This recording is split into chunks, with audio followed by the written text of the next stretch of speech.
Day అంతా ఎట్లా అయిపోయిందో తెలియదు.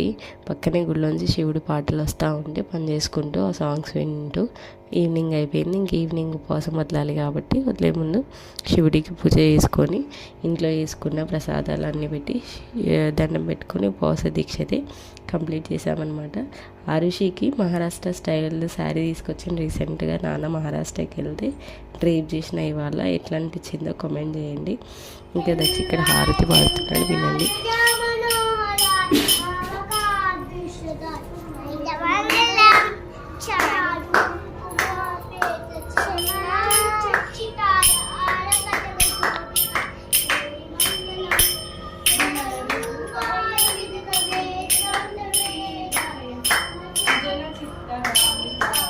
ఇంకా దక్ష హారతి ఇచ్చిన తర్వాత నేను కూడా ఒకసారి హారతి ఇచ్చుకొని మంచి దండం పెట్టుకున్నా. వాడు హారతి ఇచ్చేసి సాష్టాంగ నమస్కారం చేసుకున్నాడు అనమాట.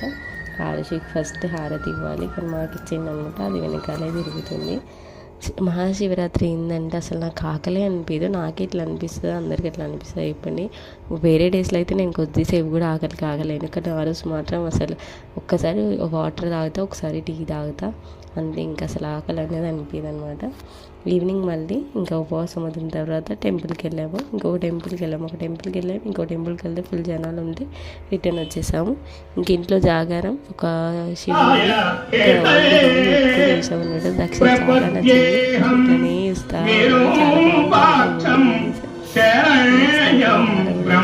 వీడు ఎంత ఇంట్రెస్ట్ చూస్తున్నాము అని చెప్పేసి ఆరుషి పక్కనే శివయ్యకి దగ్గర పెట్టిన ప్రసాదం తినుకుంటూ అది కూడా సినిమాని ఎంజాయ్ చేస్తుంది.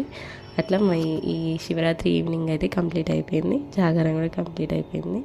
ఇంకా నెక్స్ట్ డే మళ్ళీ దక్ష స్కూల్కి వెళ్ళిపోతే ఆరుషితో పూజ చేయించిన. ఆరుషి వాటర్తో అభిషేకం చేసి శివుడికి బొట్లు పెట్టేసి ఇంకా ప్రసాదం పెట్టుకుంది. చపాతి కర్రీ రైస్ పెట్టిన. మమ్మీ వాళ్ళు అయితే ఊర్లో పోలేలు చేస్తారు, అత్తమ్మ కూడా చేస్తుంది, కానీ ఇక్కడ ఎవరు తినరు కాబట్టి షుగర్ వేసి చపాతీలాగా చేసేసి పెట్టేసిన అనమాట.